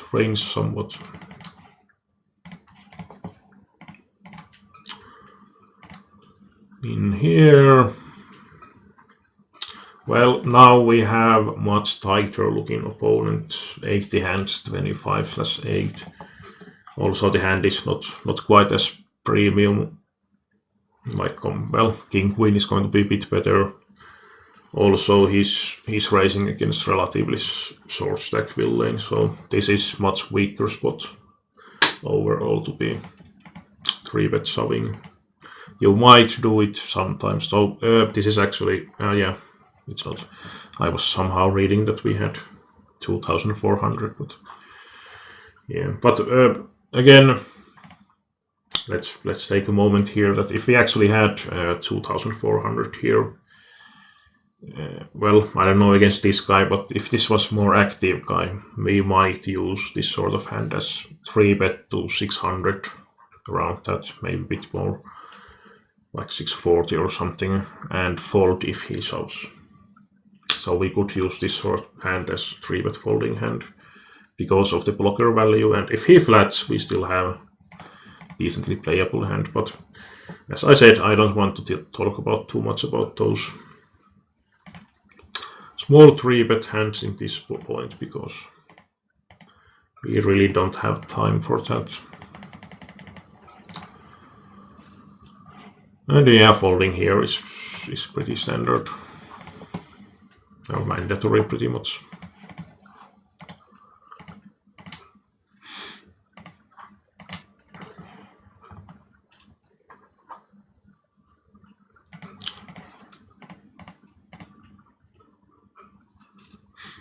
This was open, so okay.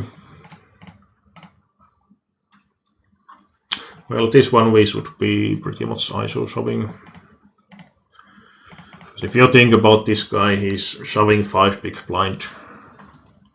He should have pretty wide range, like 30% or somewhat around that, at least 20%. So we are getting pretty nice spotters against him, and it's unlikely that this guy wakes up if we shove here. So this would be solid ISO shove possibility.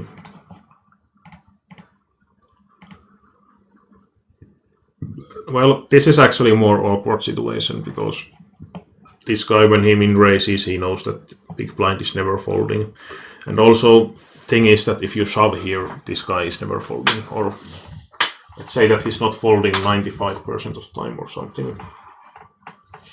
So what that means is that even if this guy folds, we still have to win against this pretty much any 2-card range, which will weaken our shove possibility considerably. Well, he actually folded, so who knows?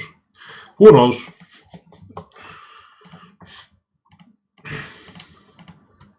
Yeah, we had ace king suited here, so. And as we can see, villains are raise folding quite a lot in these situations. We have 3-bet shoves quite a few. Value hands and villains have been folding. Well, this one you can actually think as villain open shoving as default and thinking if you would call or not, but I would likely shove here and go with the hand.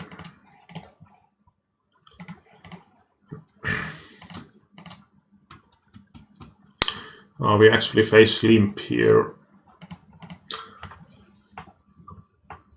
I think these were something like €1, half dollar, $1 or something like that. Pretty small stake games. So in here we actually don't have 2-bet, I don't know. Well, or maybe this guy is 2-betting anyway. Completing here is totally fine option, actually best option. And obviously we can't fold against min raise. Checking is good. We have to call. We have to call here.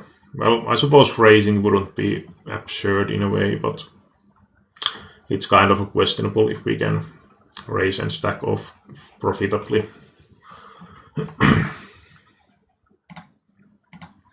So calling is more of standard option. And if he had made that sort of small bet again, I would still call.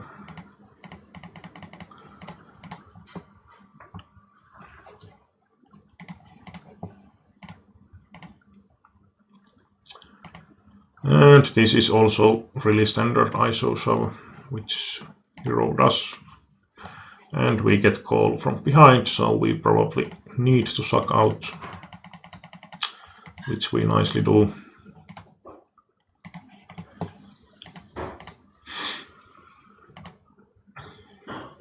Well, these are kind of like if the villain never folds here, we probably can't shove this profitably, but if he sometimes folds, it might quite quickly be plus EV to shove here.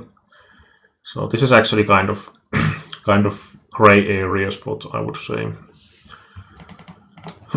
I don't think either decision is going to be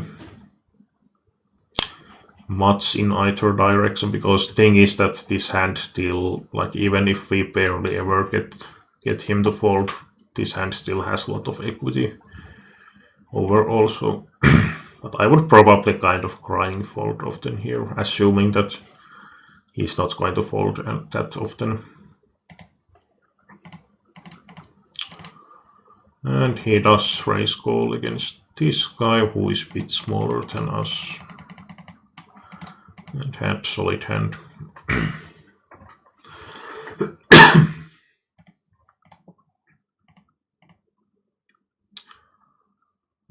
Well, for example, this one, it's actually pretty nice spot to shove. We again have pretty active looking opponent, and we have stack depth that we can expect decent fold equity.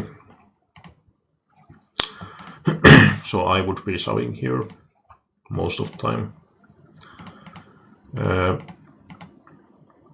Basically, yeah, I would be most of the time. If we change this situation somewhat, so let's say that this guy is a bit smaller stack, and like this guy is like 2.5k deep, and this guy is 4,000, and big blind has been aggressive, like 3-betting and open raising and abusing the bubble. In that situation, especially if we have like solid looking, perhaps Reki player in raising, we can give him a bit more credit and fold this sort of pocket deuces, assuming that our fold equity is not that great and so on. And he's going to be trapping more often with really strong hand against the aggro chip leader, but in this case they are much more evenly stacked. He can probably be in raising wide.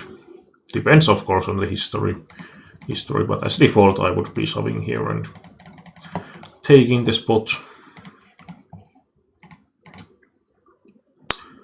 This guy is 3xing, so basically this is the sort of situation in a way that we have a middle stack here, and he's also 3xing. But even if he was 2xing, I would be a bit more hesitant to attack him, as middle stack should be somewhat tighter in this sort of situation, attacking chip leader big blind.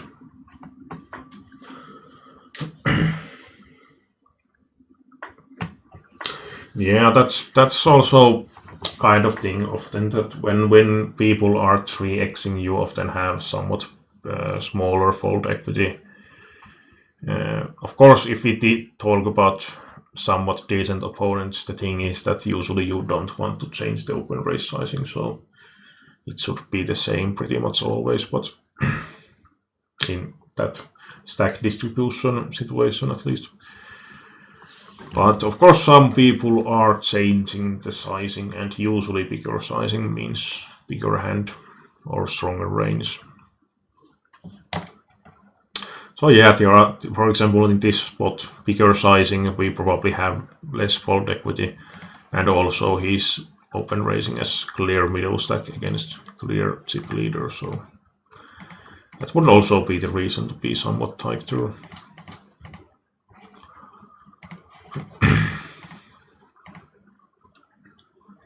Well, this is actually the same table, so now it's a bit different story. This guy is now chip leader, he's min raising. Now we can expect a lot more fold equity. Also maybe his range is wider or weaker. So this would be pretty standard 3-bet shoving. And probably even calling is better than folding, but I would pretty much never call.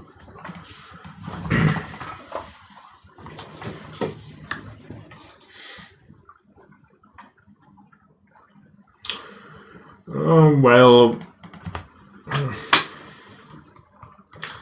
in a way, I suppose if you have a read that the villain is more capable player, you might want to increase the sizing so that he can't defend as cheaply, and against tighter player you could use smaller sizing and assume good fold equity anyway. But in general, in my own game, I mainly use the same sort of sizing. The sizing depends more on the effective stack depth and the position. So, for example, from small blind, I often raise bigger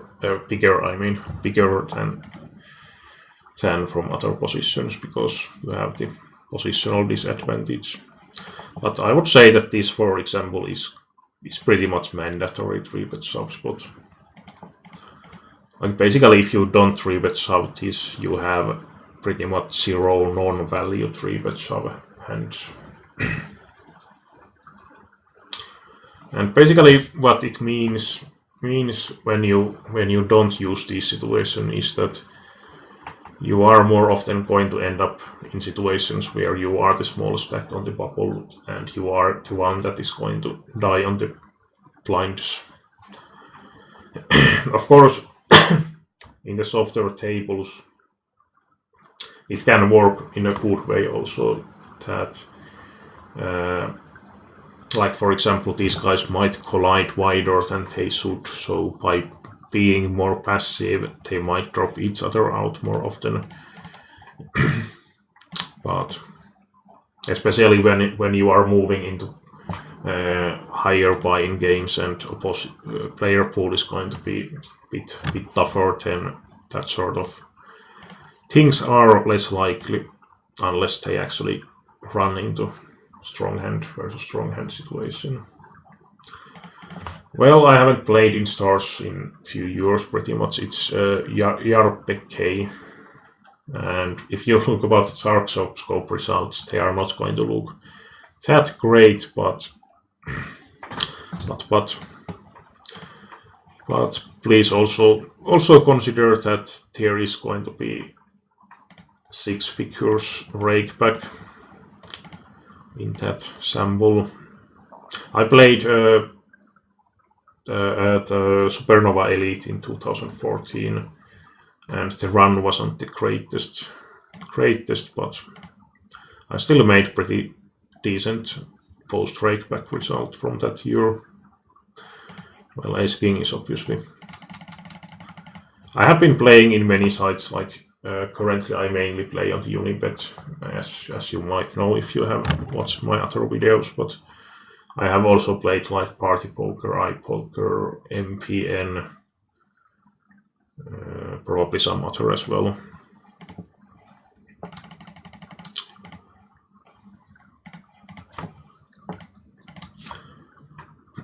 Basically, after they break back cut deals on the stars, I pretty much said that keep your games and move in other places. Yeah, this one I would shove really often. I suppose with some reads you might consider hero folding, but like in general you want to think about if this guy had shoved, would you call? Well, I think it's actually pretty marginal with the ICM, but you want to also think that do I have fold equity if I shove here, and probably most of the time the answer is yes. And of course, if you have a read that this is often trapped, then folding is definitely likely the optimal play. But let's see if we get showdown. We don't, but considering the line, well, he might have ace king or something, but and now he's been raising again. So because also in this spot the stack distribution is such that this guy is quite clear middle stack. So even if I wouldn't necessarily recommend using that many offsuit aces as 3-bet shoving spot, these are kind of different stories that you can try to bully the bubble situation by also shoving a bit wider if you think that the villain is capable of raise folding. But for example, this guy seems to be min raising, and this is kind of mandatory. He's min raising again. We have solid fold equity even against the big blind if we shove. He's not too short to fold. And we have a lot of fold equity against this guy, and this hand is pretty nice in a way that even if he raise calls, we might have decent equity. And it's really classical situation to abuse the chip lead position we have. There is kind of a saying in SNC games that if you never bubble out, or if you rarely or extremely rarely bubble out as bubble boy, in situation where we're clear chip leader, you are likely way too passive as chip leader. Because that's the point that often in these situations you can really put the heavy pressure on the opponents and get into situation that when you get into heads up, you are in way leading clearly against the other player. So you can really maximize your lead, and sometimes you just happen to run into strong hands and bad things happen, but that's part of the situations.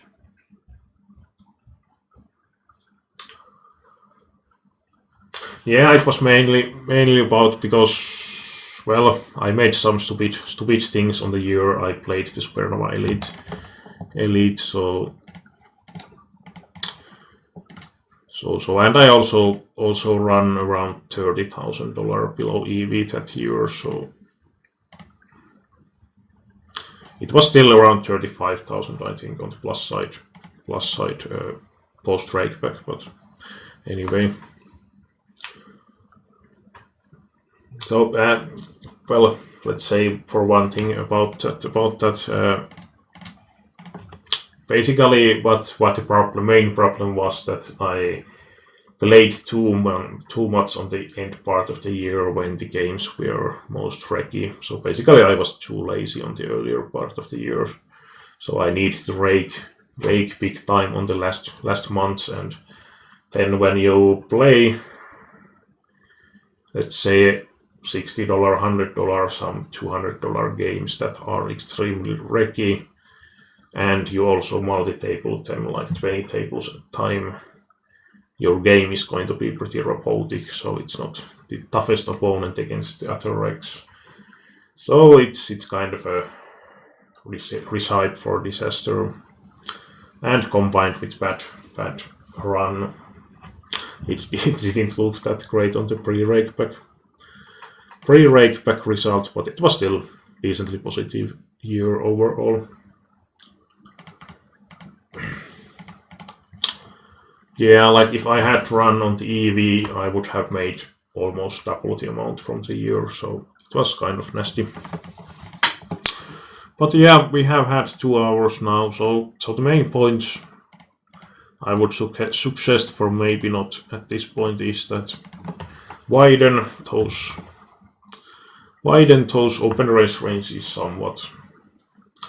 somewhat from late positions. I think small blind activity looks pretty nice. You can widen it somewhat, but it's not big thing overall.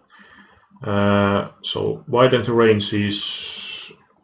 You might consider dropping the open race sizes somewhat, because I think you were 3xing quite a lot. Also in bit bigger blind level, and not using min raising at any point, at least from like 1 or 2 games I checked earlier yesterday. That's not the biggest deal. It's only as a side note, basically. 10 tier is the big blind defend, so definitely you can defend wider.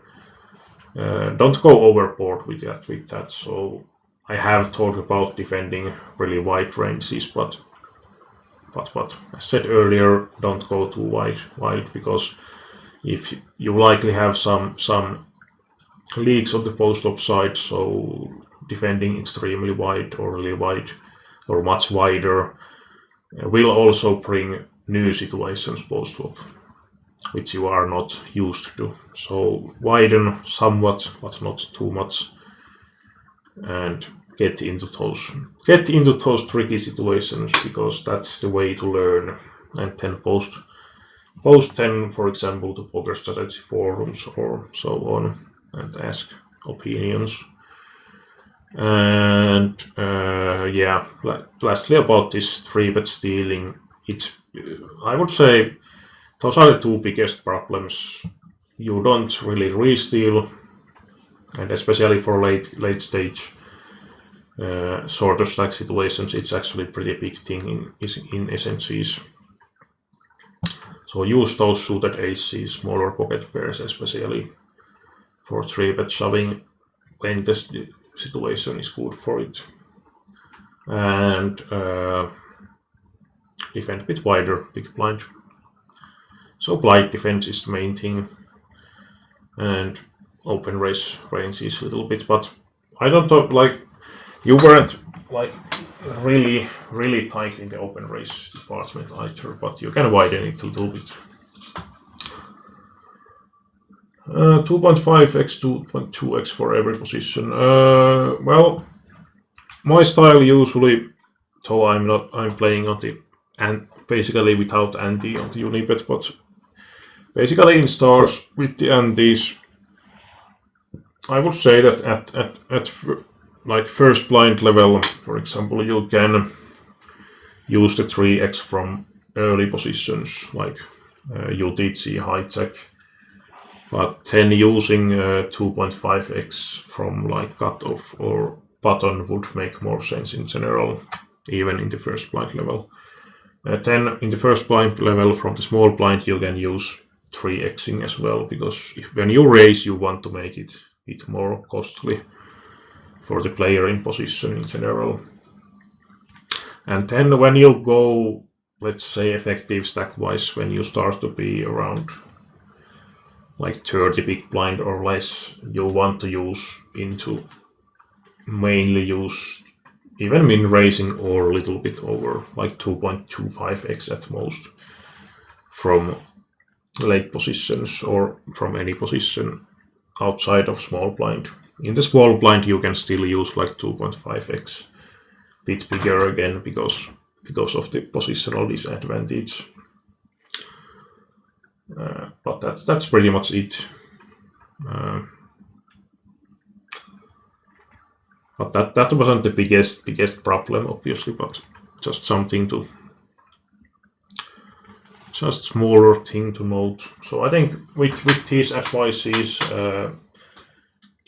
when you are going to widen those situations, it will bring new situations post-op, new situations, new spots to think about, what hands to re-steal stuff, and small nuances in those situations. But that's always something that you can then ask from other people, also from me through the Skype or forum sometimes. Yeah, and as a last note words here, I will probably do so. So this was totally free for maybe not, and I will probably offer like once in every 2 week possibility for someone to have something similar. It might be this sort of database analyze where we focus on some area. It might be going through whole hand history from some SNG or MTT or a couple SNG, for example. It might be live play video that someone has recorded and we go through it and talk the situation that came and so on. You might even filter or mark some hands that you have had problems and we can go through them. But anyway, for this possibility you can contact me on the YouTube comment area at least in the Poker iMania or pokerstrategy.com forums, or of course through the Skype if you have me here. If there is a lot of demand for this sort of stuff, then of course there has to be some sort of way to pick randomly some people and so on. And also I do offer private coaching. Some details for that pricing and so can be found at least on pokerimania.com. Actually write the address here on chat at least. Well, that is one forum that you can find those. I don't have them on pokerstrategy.com because I don't know if I'm allowed to post them anywhere here, but so of course for the price we can do private coaching at any point, whatever it's for absolutely private or on this channel. When I did the coachings in pokerimania.com, I was offering those like on the stream coachings for cheaper price, so that apply on this channel as well. But anyway, I think at least from my side, I think this was pretty nice coaching and good value. Well, obviously when it's free, at least. So yeah, I'm going to stream probably maybe tomorrow live session in Unibet games once again, and we have actually one other guy for the free this sort of similar session about heads up SNGs. So that might be on the next weekend or after on the next week, 2 weeks from now. I'm not sure, but from that point on I will probably offer these bi-weekly. It's mainly to get some new content for my channel, so it's not just me live playing. But yeah, from my part, thanks for the maybe not or Diogo. And I have to check about that Skype because why the heck I didn't get any audio from the Diogo is the question. But anyway, thanks for taking this and so on. But bye for now and happy results or future in games or whatever you do. Bye for now.